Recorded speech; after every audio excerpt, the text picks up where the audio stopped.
Spokane's new water rate system has been in place since the beginning of the year. But neighbors are getting soaked now. And if you've noticed a higher water bill this month, you are not alone. The City of Spokane has received more than 2,000 complaints about the tiered water system as bills from the summer are now being delivered. Well, this year, each unit is defined as 748 gallons. If you use just 4 units, you'll pay 20 cents per unit. But if you're a heavier user and use more than 45 units, each unit will cost $1.85. That's 90 cents more per unit than last year. KXY4's Ian Cull spoke with a very unhappy homeowner and explains what the city may do next. Ian? Well, Mike and Nadine, the city spokeswoman, says that the system has been in place since the beginning of the year, but the reason why people are just starting to notice now is because we had a late rainy spring and most of the water consumption has been happening over the past couple of months. Yeah, I was horrified. I mean, it was just awful. Tamra McGregor's average water bill used to cost her $125.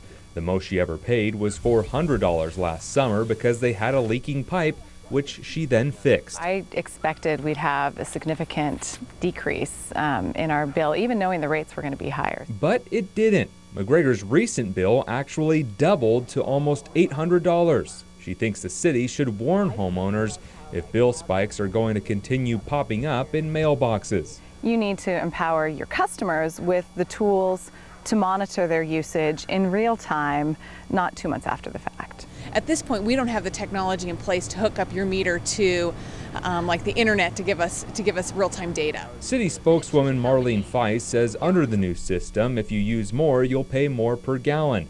Feist says 60% of residents' bills have dropped since last year, but since this summer, the city has received 2,000 complaints.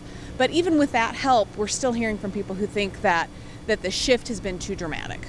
The City Council may reconstruct the rate system after the public outcry, and instead of big price jumps between the numbers of gallons used, they would be little jumps. The council thought they came up with a reasonable solution. They've heard from citizens, so they're willing to revisit the issue. And Tamra McGregor is hoping she and some of the other 2,000 people who are upset about their water bills will be heard by the city. This is not a good economy, and to get an $800 surprise, you know, and whatever other people are getting, whether it's $400 surprises or $1,000 surprises, you know, isn't ideal. City Council will have a reading on the proposal next Monday. They could have a public hearing as early as Halloween, and at that time, a vote can be taken. Reporting live in downtown Spokane, Ian Cull, KXOI4 HD News.